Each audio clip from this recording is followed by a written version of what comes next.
Awesome. I love that. And I think that's 13 bonus for the extra time you had to spend isolated this year. It's true. So welcome everybody. This is the Scaling Sales Success webinar presented by Sandler Training. I'm your host, Mike Montague, Global Head of Content here at Sandler. And we also have Dave Mattson, our President and CEO and author of the new book, Scaling Sales Success. If you want it for free on Amazon right now, click the link I just put in the chat. It's sandler.com/Dave's book, and you can get the Kindle version for free today only. If you are not familiar with Sandler, we are the world's largest sales training and leadership training organization. We have over 250 locations in something like 25 plus countries, train 30,000 people a year, and we collect all of those best practices from around the world, and we try to distill these into books and new training programs and tools for you to use in your organization. So what you're going to hear today are some of those that Dave has collected from our network, our strategic partners like Gong and Vidyard and HubSpot and HighSpot and all kinds of great world-class partners that we have. We collect all that data and try to distill it into usable pieces of information for you. And that's what we're talking about here today. So again, it's all about the brand new book. It's called Scaling Sales Success. This is an educational thing, and we're not actually trying to sell you books or anything today because we're going to give it to you for free. So if you go to sandler.com/Dave's book, get the Kindle version for free. And then we're going to talk about the top tips out of this book, maybe the ones that Dave thinks are most impactful for you. There's 16 main key principles for sales leaders, but there are 62 different actionable items in this book. So we're going to cover kind of the highlights. But Dave, let's start with the top 16 here. How did we get to these 16? And tell us about how you got to the book, really. Well, thanks, Mike. And thanks for all the Sandler clients joining us, and those maybe for the very first time who are not Sandler clients or haven't been exposed to Sandler.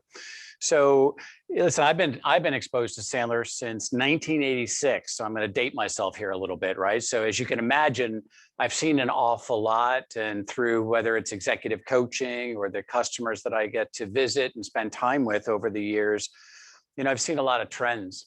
And when we wrote the 49 rules, like for salespeople, and then the 49 rules for sales leaders, it was a big hit. And I believe the reason being is that because David Sandler gave us these rules, knowing full well that every situation that you're going to have as a leader and as a salesperson is always different. There's never something that's exactly the same. So for him to give you a script, this is what you use every single time you do this, didn't work. So he gave us this philosophical guardrails, right? That he said, look, it's almost like spelling, I before C, except that, I before E, except after C. So it happens, that type of thing.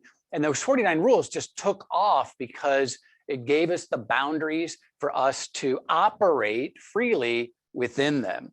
And so knowing that, somebody asked me probably 8 months ago, Dave, what have you learned over the years about leadership and things of that nature? And I went home and I just started writing. I said, well, what have I learned? If I were to sit down and talk to, one of my kids or somebody else, and what would I say? And then immediately, right, these things started popping out. So we came up with these 16 key principles. And as you said, Mike, there's 62 nuggets underneath that, because each of the principles by themselves have 3 or 4 key leadership principles below that. So there's an awful lot of information for individual sales leaders to take back to their organization, because you're not going to use everything immediately. And some of it you can use today, and some of it you may use in a year from now.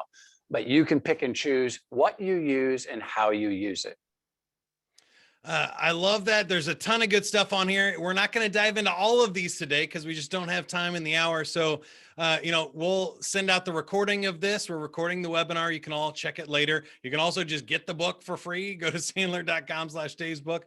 But check out these 16 and see which ones jump out to you, and then see what matches up with maybe our top 5 or so that we cover today. So Dave, I'll let you jump into it here. And I think we're going to start with number 1. We'll start with number 1. We'll make it easy. Book, right? Yeah, we'll make it easy. So, lead with integrity. And this isn't something that you haven't heard in the past, but I believe that as a sales leader, as a leader, you are the moral compass of your organization. And people listen to you all day, but they watch what you do.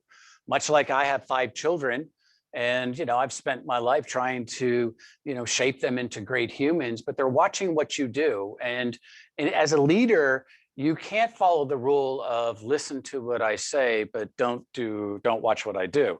That's a complete disconnect. So I think you're going to have to figure out what is that, that moral compass that you're going to be leading your organization with. And most people say, well, okay, I've got that down. And maybe they have. But most of us haven't really sat down and said what's acceptable and what's not acceptable in different buckets, because there's 1,000 things that we do as leaders. But here's something that is, in my opinion, not acceptable, which is you decide where that integrity line is based on the situation. And I'll give you a good example, Mike. I cannot tell you how many times over the years people have come and said, in one way or the other, they said, Dave, I got it. I know this is probably not the best thing, but there's a lot of money involved here. And when you hear there's a lot of money involved here, who cares? That's not the reason why you chip away at that integrity rock, right? That's not the reason. So we can't justify or validate things that you wouldn't normally do or you don't want your people to be doing because it's a big deal. And that's kind of how I also think about it. Do I want my people to be doing what I'm doing now or saying what I'm saying now? And if the answer is no, then you probably should stop doing it. And one of the greatest things that Sandler did was he was very clear. He was congruent, right? He was consistent where he stood on the major topics that were important to our company. And when he explained where it was, where he stood on each of those, then it became our responsibility as employees to make sure that we stayed within those guardrails, those guidelines. Now, I'll tell you what it did for me as an individual contributor, because I was a salesperson for Sandler, is that it gave me freedom and it gave me the ability to be self-sufficient. And the reason why, Mike, is because if I knew where Sandler stood in certain areas, right, these are the guardrails, when stuff popped up in real time, then I didn't have to worry about, do I think Sandler would be happy with that or not happy? Do you think he would, that's a good thing or a bad thing? I didn't even have to think about it. I reacted in real time. And because I knew he may not like my decision, that's separate from I went outside of the integrity boundaries. That was never the case. So once I understood where they were, then it offered me as I said, the ability to accelerate, to be self-sufficient and have that freedom to develop as a salesperson. I mean, because ultimately that's what we want as sales leaders. We want our people to be self-sufficient. We don't want them to keep coming back to us every single time to do a reality check on, am I doing the right thing? Our people should be making decisions all the time. And again, they're not always going to be the best ones, but the ones that they do make, we want to make sure that they are within those boundaries, Mike. Yeah, I think that's awesome. And if you have any questions for Dave, you can type those into the chat. I'll be chiming in from time to time to check in on those. We want to hear from you. One of the reasons we're doing this live is so you can participate and share your questions. But I just second what you said there, Dave. I like the idea of rules and frameworks, but even these integrity and values, it just keeps those curbs on the roadway and keeps everybody going in the right direction. They know what the North Star is for the company. It makes decision-making easier, way more efficient and effective. And it even helps your salespeople decide what's an ideal client for you and what's not, or when should we make a discount or not. It just simplifies everything that they're doing the same thing in front of their clients, right? I mean, even if you own your mistakes, as an example, I own my mistakes. I'm not going to shuff that off and, shuffle it around. The fact of the matter is, if I've made a mistake, I'll own up to it immediately. Why? Because I think it's the right thing to do. Why? It's true. And the other why, though, is because I know I want my people to also own up that they've made a mistake, whether it's to their customer or to the company, because I want that culture of accountability, right? It's not because they should be afraid of what's going to happen. I just want them to simply say, hey, my bad. Here's what happened. I love that. And then we can fix it together. So it's that type of thing. Lead by illustration, right? Lead by example was that if you could take anything away from that, you decide what it is, decide what your GPS is, that compass, and then lead by example. Love that. So let's move on to the next one. Oh, we're going to dive a little bit deeper here. You have some of these sub rules. So I do. So this is leadership key number 8. right? So out of the 62, this is the leadership key number 8. And here's really where it boils down to. As sales leaders, whether you recruit and bring people into the organization or you have somebody else doing that for you, we always try to find the best ambassadors of our brand. That's what we're trying to do, right? Because if we're recruiting for salespeople, they're out there doing probably the most important thing that we could imagine for our sales, for our organization, which is to bring in revenue. And we want to bring in the right types of revenue, right? But oftentimes what happens is because we hire experienced people or we use assessments, right? We're big believers in assessments here at Sandler. The hard work begins when you've hired them. Not up front. It's really when you've hired them. So on board immediately. We've got people starting in about 3 weeks. We're already in the onboarding process and they may be working somewhere else and it doesn't really matter. I'm giving them things. So when they hit day 1 here, they are hitting the ground running. And that's key.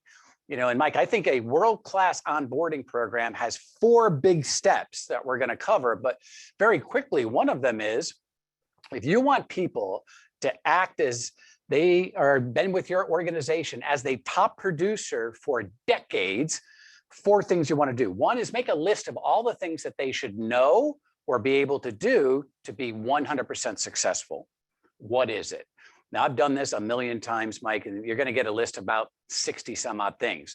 Your existing sales force, for those leaders, they can come up with this right now with you. So at your next meeting, which I'm sure is super exciting, why don't you just simply say, hey, what do you think all the things that a new person should know in order to be as successful as everybody sitting in this room? What do you think they would be? Now, you may hear things like value prop and 30-second commercial, all those things. Create that list. Step number 2, put them in order of priority, because a QBR is not necessarily something I should learn day 1. It probably is my 30-second commercial or my value prop or my company history, whatever the case may be.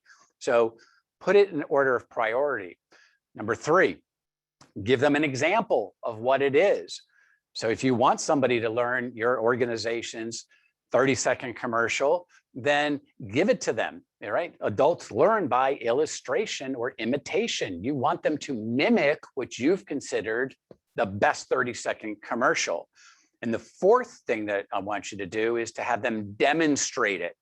So if I use that same example, Mike, if I say, look, a 30-second commercial is one of those things that I want you to know in the first month of your employment with us. And here's an example of Mike Montague doing a 30-second commercial, who is a rock star. This is what we consider a good one. Here, listen to it. Then I would like you to come back to me in 3 weeks and I want to hear your 30-second commercial. Now, what's really happening, group? That new employee is practicing all 3 weeks to make sure that when they get back to you as a leader, they're the best that they can possibly be, because obviously they want that stroke from you. They want that recognition from you. What you get as a leader is that this new person is practicing all the things that you thought were important as a leader. Check the box. That's awesome, because when they do that, Mike, confidence and conviction increases. And when I've got new salespeople with that confidence, boy, I'll tell you, I'm a lot better off. And the other thing that it does, it creates that culture of accountability that I just talked about before, because you're saying to them, here's what's important, here's what it sounds like and looks like, and I want to see you do it. Now, immediately, day 1, you are setting the stage for that culture of accountability. And there's some other things that are in this key leadership principle, but quite frankly, if we could do those 3 things, the time to hire to the time that they're profitable will keep shrinking. And that's the ultimate goal for you as a leader. Well, what I heard there again is consistency. And so Courtney had a great question for us in the chat, Dave. She says, what if we have 2 leaders in the company that have 2 different sets of values? Or I'm seeing on onboarding, we see that a lot, right? There's different sales managers on the team. They're doing it differently. That doesn't allow you to scale. This webinar is about scaling sales success, and we need consistency and congruency in order to scale. Because if we have too many systems, we can't make. I agree, and it would get me nervous. But this is reality, by the way. Right. You've got 2 different sales managers doing things differently. That tells you a couple things. One, you probably have 2 different cultures in your organization. which is not healthy. And it also tells you you don't have one way to do things. What you've actually said is we don't have a way to do things. You make it up as a sales leader. And sales leaders by default, Mike, have to make this, they've got to create stuff in order to succeed. We know that, but it's our job as senior leaders to give them, this is the model. Now, of course, you can tweak it. You could do this. But at the end of the day, we should have some sort of consistency, because if not, that means your sales process is probably not consistent as well, which means that your pipeline hygiene is terrible. And you'll know that from looking at your CRM pipe. So there's a lot of ripple effects here for not doing that. I love that. So we're going to skip 2 through 4, and we're going to jump into principle number 5. That's right. The advanced group, we're on 5 already. So a lot of stuff out in the marketplace about, the whys of life. And that's not really what this is geared towards. What this is geared towards is, as a leader, think about how many projects you've got going. I can only imagine that your world is juggling as much as my world is, right? So you got a million things going on. And how easy is it to say to somebody, as an example, hey, I need you to run a report. Go and investigate how many of these particular products have we sold over the last 2 years. Would you get that done for me and email it to me? And then I'm off to something else. Chances are I may have done that as I'm walking down the hallway, because I'm an expert in the walk and talk technique, right? So I throw something over the fence, check the box. I gave it to the right person, gave them a date. I failed. Here's why. If I believe that I have hired awesome people, I should leverage their expertise. What I just did leveraged nothing. But if I said to the same person, look, I'd like you to go and tell me how many of these products that we've sold over the last 2 years. Let me tell you why. We're trying to decide as we move forward, do we continue to support this and invest more money into it? Or do we just say it's run its course and we really should be focusing on something else? And I just don't know. So that's why the information you're going to give me is super important. Now, what I've done now is given them the why behind the what. Now, what that's done for the employee, first of all, they feel empowered, right? Because now they understand. I bet you if you did a quick survey of the people that work for you right now, how many things that they're doing, do they actually know why they're doing them? It's shocking how small that number is. They're just like doing stuff because they were been told to do stuff. But I want them to be even more creative, because if I gave them the why, this same person is going to come back with the same information. But we also could say, hey, Dave, knowing that's what you were looking for, I've identified 2 other products that are getting on the cusp of the same number. So maybe you want to decide those products as well. Should we invest more time, money, and resources, or should we sunset them? I may not have been thinking about that. That was awesome, right? So help us. Or Dave, I noticed that the decline happened right after we changed XYZ. If we went back in time and went to the way we were doing it, we may find that sales would just skyrocket again. I wouldn't have known any of those things if they just gave me the one piece of information, Mike. Yeah, I think this is cool, because what we're doing is switching now from, we plan globally and we want those systems and structures in here, but that also means we can't ignore the individuals. We need to go and recruit and coach and have conversations, communicate one-to-one with each person in our organization, because they're all different. And that seems counterintuitive, I think, when you think about scaling, is that we actually have to go and we have to sell each one of these individuals on our team. Some of these things we can't do, universally, right? You just brought up the key principle number 15, right? Different modalities. I mean, you hit it right on, because as leaders, again, our biggest challenge could be that we have time compression, which is there's not enough time in the day, right? And so we do things real quick. And we say, yep, it's off the list. And I'm a big list guy. So once it's crossed off the list, I'm celebrating, right? But it doesn't mean I did it right. And it's so amazing. We always judge how much time something takes to do it, but we don't track how much time it takes to clean up the mess if we didn't do it right. I mean, if you think about that, right? So what's the different modalities? I'm probably guessing that most of us have popped out an email, sent out a memo, well thought out, version number 7, sent out to the team. And you're like, okay, I sent it out, it's done, check the box. Well, no, because there's an awful lot in everybody's inboxes, ladies and gentlemen, that doesn't get read or it doesn't get understood. So what I'm suggesting here is things that are important to you. Yes, of course, send out the emails. But here's what things that I do also. I send stuff out to my team in group texts or texts. And if you work here at Sandler, or that you're going to get a text from me occasionally, right? So that's a different way to send it out. We also do video. So we send out a video message to our employees. I send a video message out to the Sandler Nation. So we do that as a way to communicate. But I've sent out 3 today alone to individuals that I wanted to make sure heard the message, what I was sending. Now, why a video? Well, it takes me a lot less time to do a video than it would to be a memo. But more importantly, they can hear the tone. They see the conviction. They feel the passion of what I'm trying to tell them. And that never comes through. So what I would suggest is that you do all 3. And, for me, I drip, pieces of information. So if I have a big launch, Mike, and let's say I know it's coming in 6 months, I start dripping ahead of time, about that particular launch in video, in audio, in text. So that way everybody knows and everybody has read it at least once or twice. And I feel that way I have a higher probability of acceptance and certainly a higher probability that people have actually read the message. And I think that's the most important. We're being bombarded with all of these communication tools out there. You got to pick and choose as a leader. How am I communicating with my team and how often? What's the cadence? Yeah, this one gets messy really fast when you got Slack channels and instant messages and text messages, and everybody just has their own personal preference these days. But I love what you said early on there, though, about we don't measure these times. We think the initiative's done when the product launched or when we implemented the new CRM system. Well, we all know, you and I, Dave, have been doing that one long enough, right? Buying the CRM system is the starting line, Simple. Not the finish line. Right? Yeah, well, even in the leadership program, and most of the Sandler people have been through it. Let's take an example because it's packed with stuff. Coaching.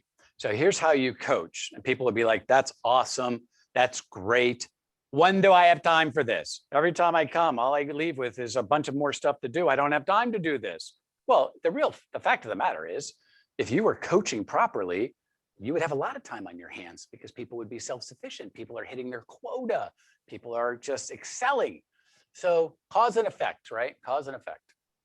And I think this one plays right into our next slide, which is same thing with receiving information. You can't prejudge who's sending it to you or how it's coming, right? You might get a really great idea by email or Slack, or you can get it face-to-face. There's no way to tell where these are coming from. It's true, but I also think as humans, we kind of make some judgments. I mean, I'll ask you and think about this for everyone that's on the program today. How many times have we heard a piece of information that we judged its validity based on who gave it to me? Now think about that. They gave you a piece of information, goes through your mental data bank, and I'm judging whether I agree, disagree, whether it's truth, whether it's false, based on who gave it to me.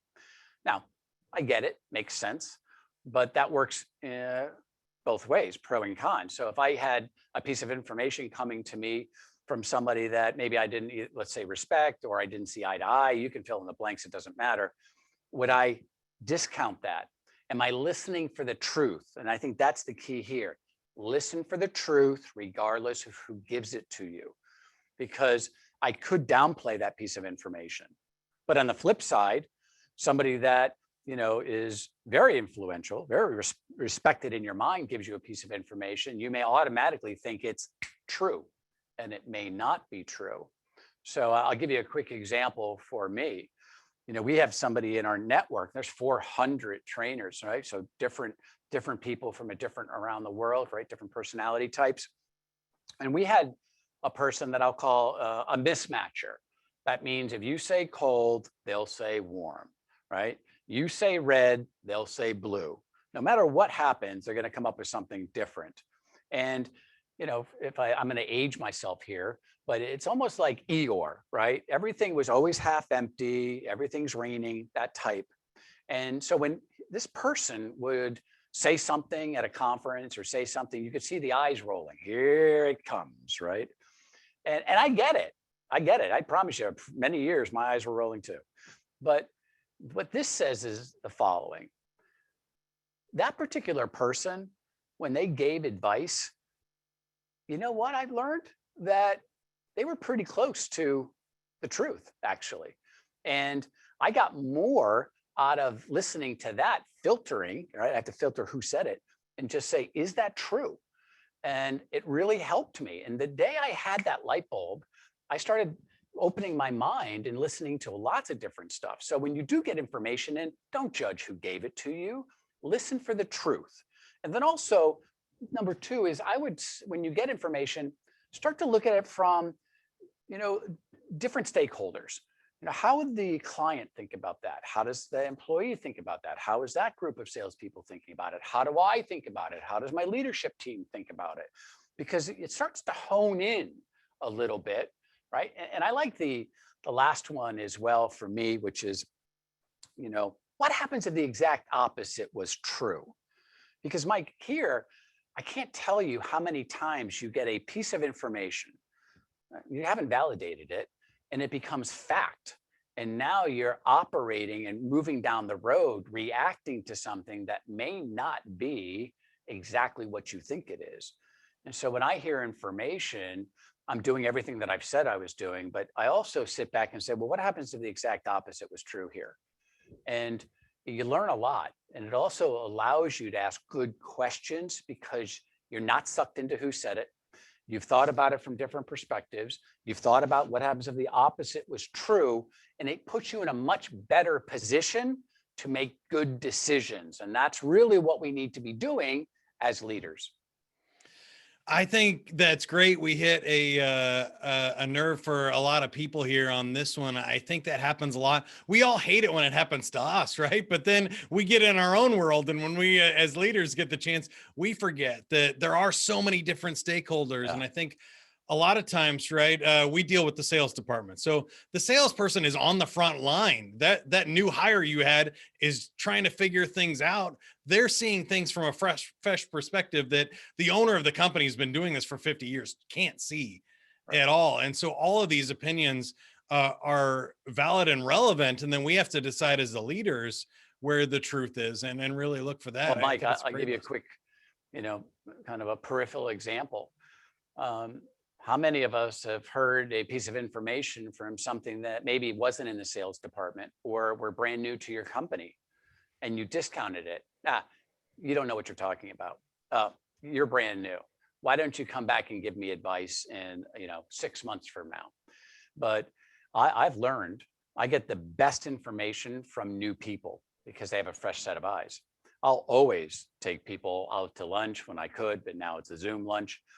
3 months into the business that they've worked with us, and I'll just say, play consultant. If you could change anything that you've saw, heard, experienced, what would it be? How would you improve this? What's going on? And they're a little hesitant because in the previous companies, they were told, don't you share your right there.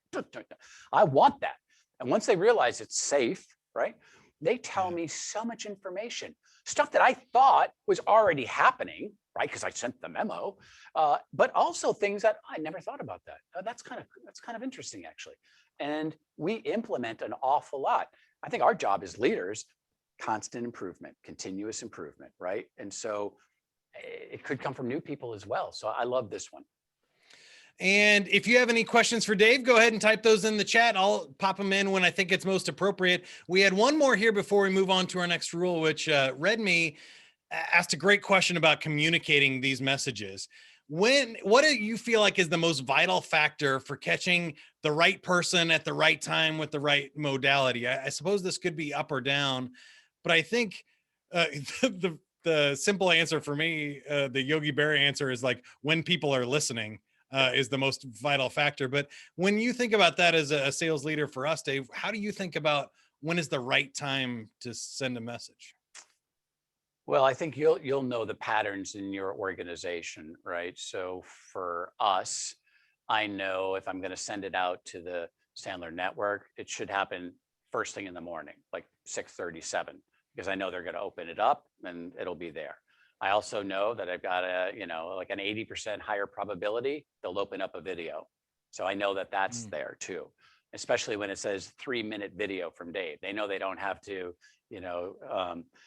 put in a whole day. Here comes a 48-hour video from Dave. So it's very clear in the expectations. I also learned something from Sandler that I'll never forget, and I continue to use today. I never, ever bring any bad news or controversial news on a Friday. Don't do it. Why is that? Well, because think what happens. And I'll do the worst thing, right? You make an announcement that XYZ person has been let go, or there's going to be some downsizing coming. I mean, think about something that most people be like, uh-oh, whatever it is for you. If you send that out on a Friday, then what are they doing all weekend? They're just fantasizing. They're fantasizing about what else is coming? What else is happening? Am I next? What's going on? They're talking to each other throughout the weekend, working it up. I can't tell you, it happened in our organization, not the bad news things, but people work up fantasy. And it's actually not even true, but this person got in, then this person has something. Wow, got completely out of control. So my point is, no bad news, no controversial news on Friday. I'll do it on a Monday, because then I have 5 days, right, to make sure everybody's okay.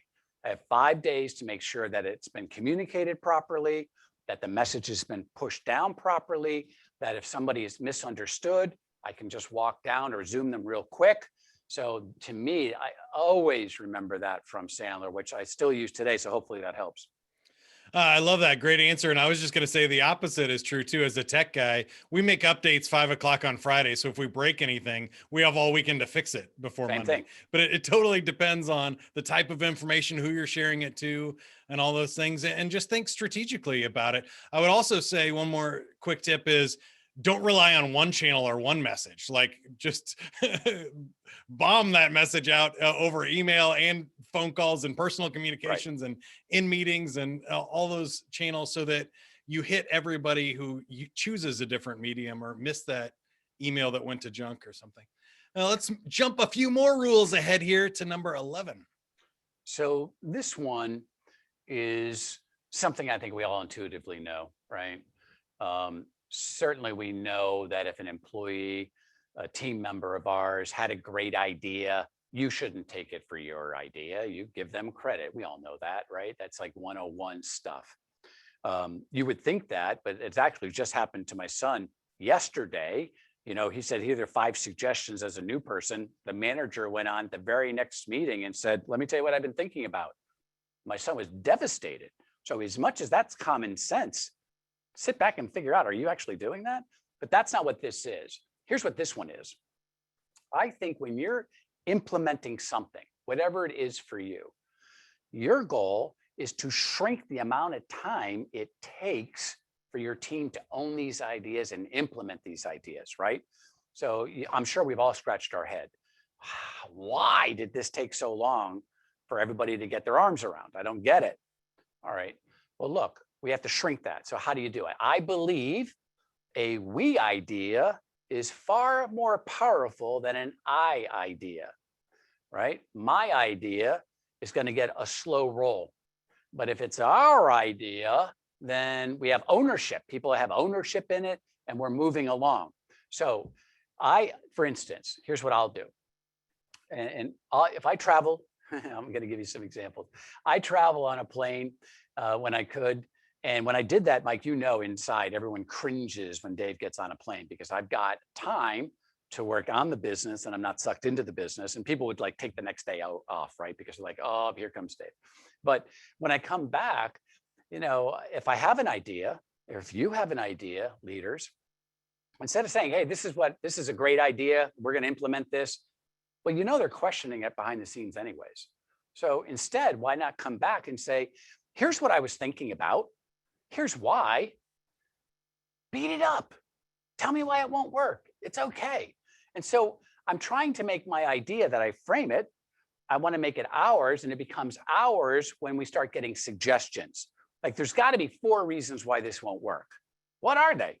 Well, I've got one. So now it actually becomes a positive to come up with one versus who wants to say that idea isn't so good? It's got to be 4 ways.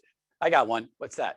Well, I got one too. Okay, what's that? So what I'd like you to do is just to keep the ego, right? Put it in the car, roll down the window so it doesn't die, and just say to yourself, as long as this thing gets off the ground and has legs and people embrace it and it becomes ours, life is good.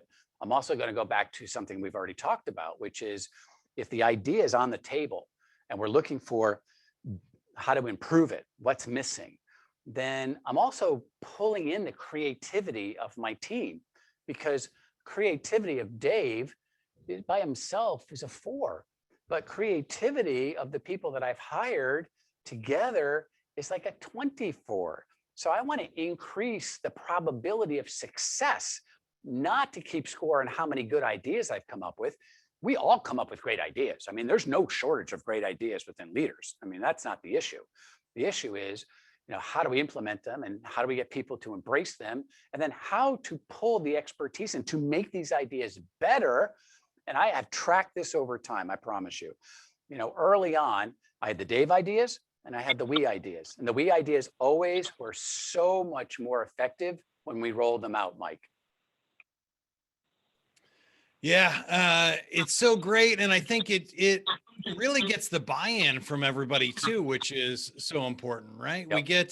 We get them, and we have that Sandler rule, like people don't argue with their own data. Like when they come up with the idea, it's so much more credible and truthful, right? That's right. It's genius. You know that. So, and by the way, I've given up a long time ago. If I've been trying to preach an idea for 2 months, and then somebody has a genius attack at a meeting, and they truly believe it is a genius attack, and it's almost exactly what I said, I don't say, are you kidding me? That's what I said 2 months ago. I'll say, that's a good idea, actually. So let's talk about that. And it took me a long time, maybe management maturity, for me not to jump in on that. Like, hey, it's about time you were listening, for crying out loud. I've been saying that for 2 months. Instead, that's a great idea, actually. Let's talk about that. How would we implement that? What's this? What do you think over there? And I don't really care. What I care about is the end result. That's what I care about. And I think once you get that in our head, leverage your team. That's what this is about. Yeah, 100%. And it just goes to remind you too that it's been proven psychologically that people, when they witness a car accident, they change the memory as they relive it over and over again. And people do that with ideas. They heard you say it the first time, but after they keep thinking about that idea, and maybe it's 3 years later, it's their idea. They don't even remember where they heard it from. And so it happens all the time with famous quotes and other ideas, is multiple people have the same ideas from different things, or they put their own spin on it, which is great. I mean, that from sales, how our memory is our best friend. I mean, think about when each of our sales leaders that are joining us today was in the field. You have all been on a call that was horrific. I mean, if you could take back your business card, you would. I've been on them, right? I've been staring at the business card saying, is there a way that I could take that away, right? Or could I put my competitor's business card down there so they think I work for somebody else? Because this is horrific. And so when you get one of those calls, you leave the office knowing that was probably one of the worst calls that I have been on. Now, give yourself some time, right? I'm stuck in traffic for 3 hours. You know what I say? I've been on worse, actually. I mean, seriously, I've been on worse. Give yourself a week. You know what you say? You say, well, based on what I had to work with, I didn't do so bad. I mean, they weren't really good prospects. Honestly, they weren't answering questions. They weren't engaging. They weren't doing this. And I think I did okay based on what I had. Well, here comes the next quarterly meeting. You know what I say? You should have seen me. I said this, they didn't respond. And I said, I'm not coming back. I mean, guess what? I disqualified them, which was code for you got kicked out and you knew it about a month ago. So you know how this works. Yeah, it's so funny. Memory is a crazy thing. Well, let's move on to rule number 12. So this one is, hey, don't wimp out. And I call this management courage, right? You've heard that phrase, management courage.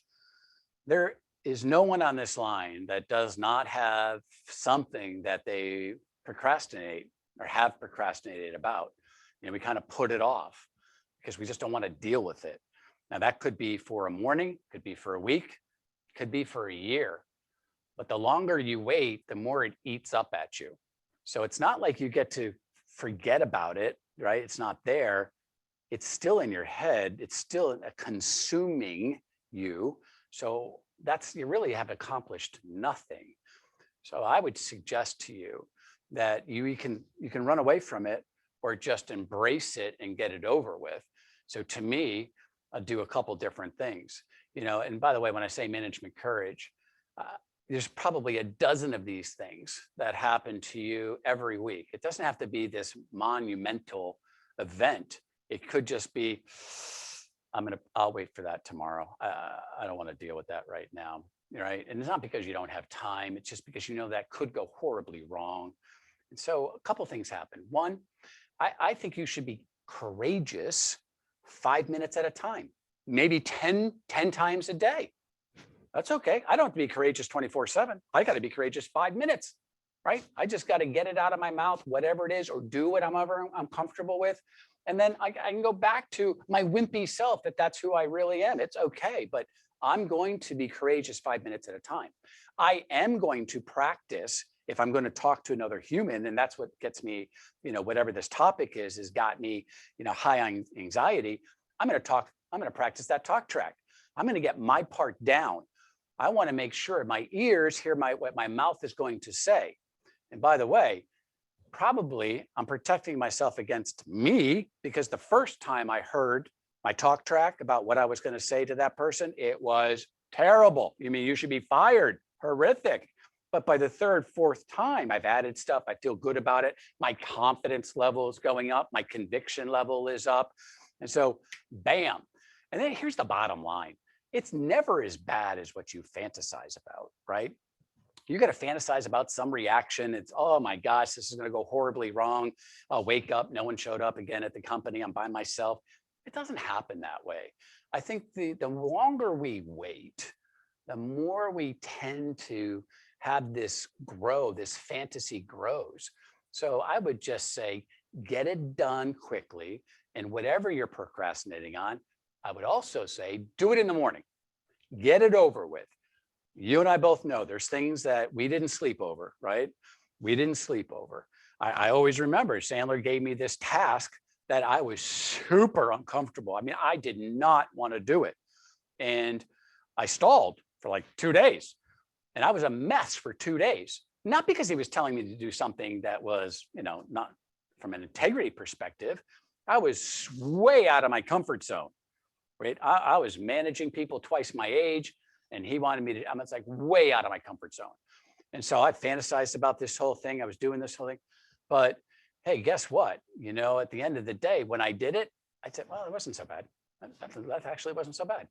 And that's what I think I need you to embrace on this one. It's just don't wimp out.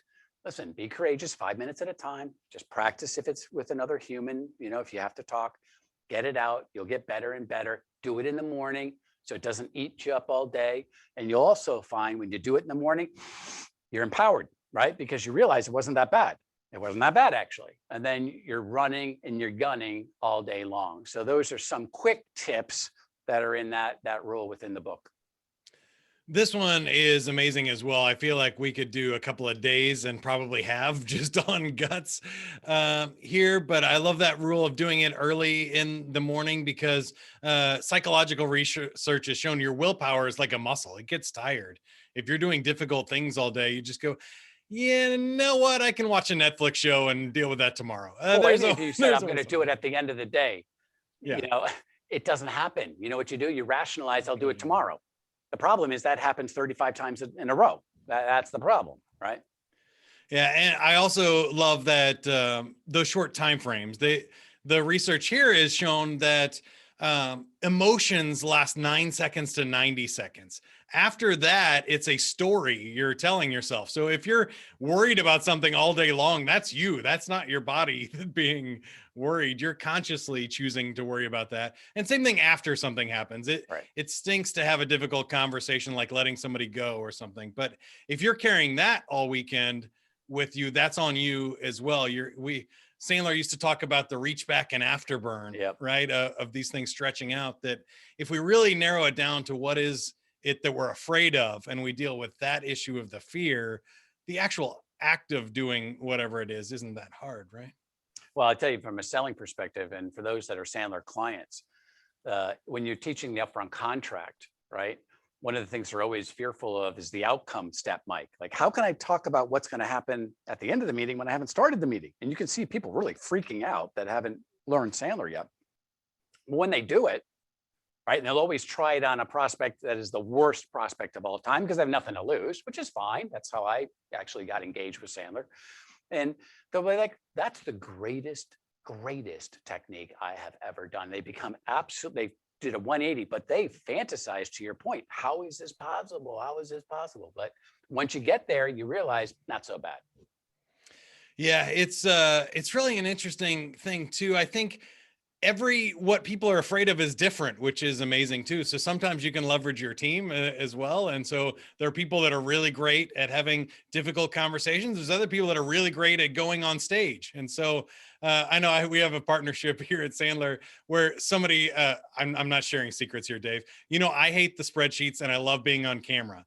If we have a teammate that loves filling out the spreadsheets and hates being on camera, hey, share that, do it. That I have no fear there. So there's a lot of ways we can leverage these things to get past them. But once we do it too, we become bulletproof. Right. So once we sit down and we've taken that first step on stage, all of them after that are easier. Well, even this, Willpower, we're talking about this monumental event, or like we have to let somebody go or this or that. But in fairness, this could be running a sales meeting. I just don't feel comfortable doing it, or I'm coaching. I don't feel like I have enough product knowledge or sales knowledge to be a good coach. I don't know how to coach, so therefore I'm not going to coach. It doesn't have to be a huge thing. There's a lot of little things throughout the day that cause the meter to start to go up.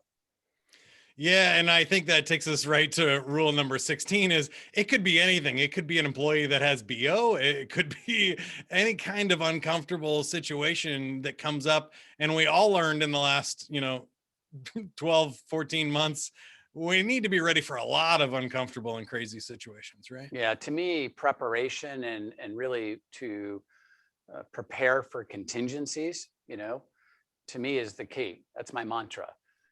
Let's get our plan and let's prepare for contingencies up front and never really think about what I've put in place. It's rigid, it's right, and we will hold the fort regardless. And that's my ego speaking if that's the way I talk. That's not the way we want you to do. Just get your plan, prepare your plan, think about it, get your contingencies in place, and then it allows the flexibility and freedom for you to be like a sailboat. You get to tack left and right. It's very few times that you start at point A and you go to point B and you never deviate. That's not how it works, right? So let's even do 2020. And you used last year, and it's a good example. There are a lot of companies that stood around saying, hey, I'm going to wait and see.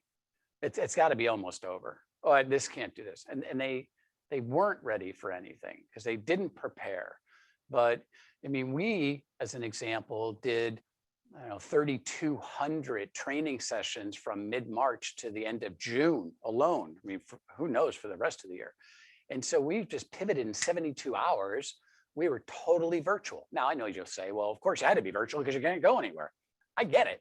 But we could have been, sitting around for a long time in either denial mode or panic mode.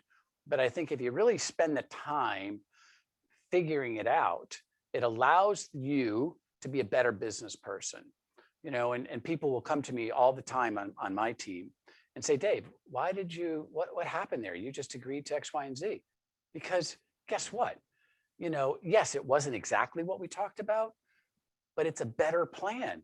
And so there's no putting your ego aside. It's okay if you've got to pivot left or right a little bit. The end goal is, if I use that sailboat, I want the sailboat in the dock, right? I want whatever it is to be successful.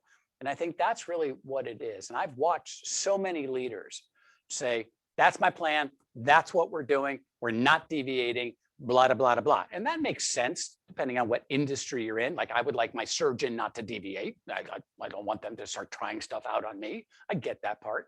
But for the most part, business is, fluid. It's fluid and you need to be flexible because I can only control myself, right? I can't control the other person. I can't control what's going on in the environment. I can't control what's going on in my customer base. I can't even control what's going on in my own company. And that's not a negative on me. It's just, that's the way it is with humans.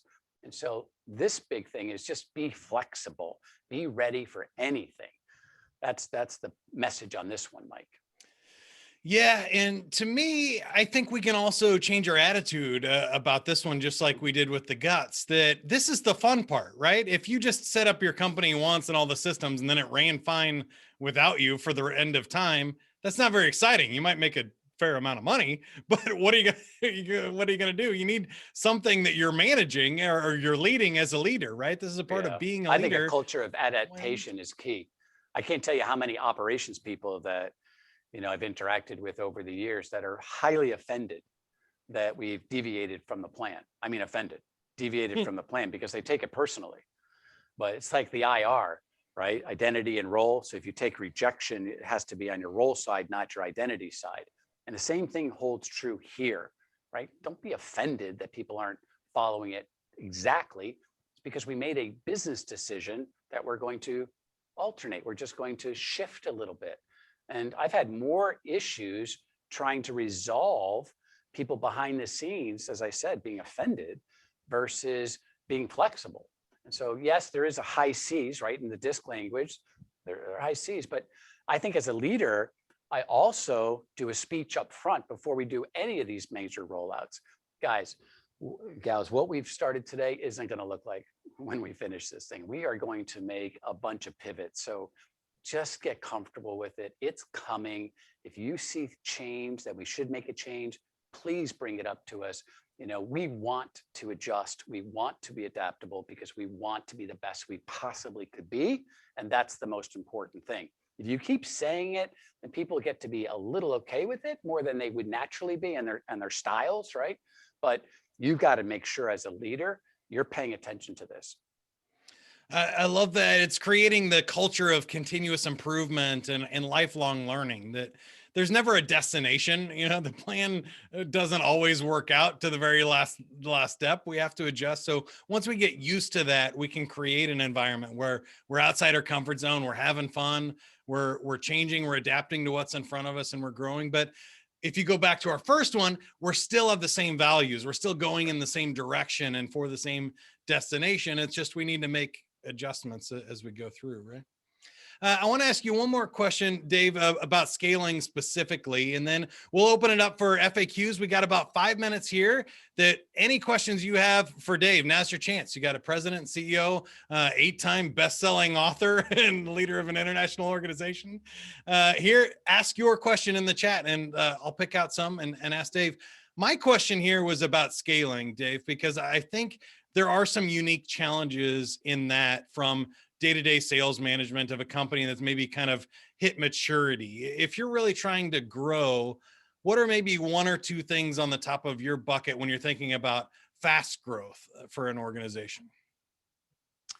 A couple different things. One, and I would say a process.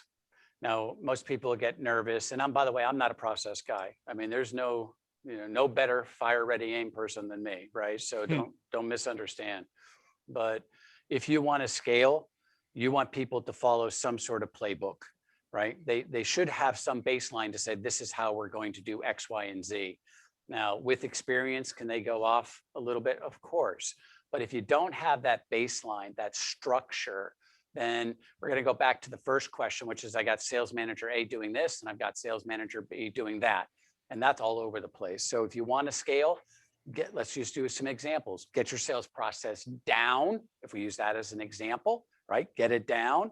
And then just, this is the way that our LinkedIn letter is. This is the way there. If you can create the structure, if you can create the road, then the cars can go as fast as they want. And that's really what you want.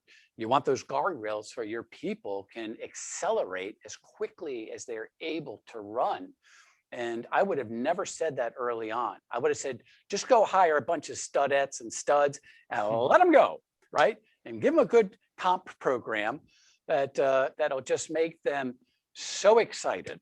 And I'm not saying don't do that, but what I am saying is that road we're talking about, that's that playbook. You got to have something for people to follow, Mike. Great. And I wanted to remind everybody, Dave's book is available for free today only on Kindle. So if you go to the link, sandler.com/Dave's book, you can get it for free. If you go anytime after today, that link will go somewhere else where you can buy the book. Certainly you can get the paperback version and stuff as well, if you prefer that. We are recording the session and we'll send this recording out to everybody. We don't typically share the slides, but we'll share the recording, and you can take any of the notes you need or screenshots from there. But we appreciate you coming, and any final questions, shout them out in the chat. But I was thinking there was one more, Dave, in scaling that we kind of hit on onboarding, but a question we get a lot when we do this topic is about hiring salespeople and growing the team. Does anything jump out here, or anything from the book maybe that we didn't get to around how do we recruit more people onto the team and make sure we're choosing the right people and getting them in the right seats? Well, of course, we should be always recruiting, right? Always recruiting, because you never really know when you're going to need somebody, whether it's because somebody left or, you've got to make sure that you're growing, you need people. But I would say if you're going to hire, the first thing that I would look for, if I use that playbook analogy I just did, is that job profile. So let's just say I'm looking for a national accounts person. I just don't want to go look for a national accounts person. What I want to do is to say, okay, what is that characteristic? Well, I want somebody that's got experience with an 8 to 12 month selling cycle, that can sell $1 million+ products and services, that has called on the C-suite in the past. So identify the characteristics of what that job would entail to be perfect. Then it's easier to go find the person that fits that. And it's also then easier to create an assessment that will measure, does this person have the right fit, the right makeup in order to succeed at that job? I think people jump from I need somebody to let's go hire somebody. And they miss this part that you only have to do once, but once you do it, boom, you're scaling. Love that. Final thoughts here. I think there are some complicated questions here about CRM systems and some other things that wouldn't make sense for us to give a blanket answer because they're so situational. So I would say we do have local offices and an enterprise team, which works with international organizations and large companies as well. So if you go to sandler.com, there is a locator where you can find the button for enterprise training, and contact us for any other specific questions you have about your situation. Talk to your trainer and get to the next level. Absolutely, Mike. I would say as a parting thought, if for people that are not Sandler clients, go to that locator, say, hey, I watched Dave, on scaling sales success, and I'd like to participate in a program. You can sit in on one as my guest. I mean, our job is to help leaders become better at what they do. And whether you do business with us or not is insignificant. Just, pick a topic that's important to you, sit in, learn as much as you can, and go out and implement and be the best that you could be. Dave, thanks for your time today. Everybody else, thank you for attending as well. Hope you have a great week. Good luck and good selling, everybody. We'll see you next time.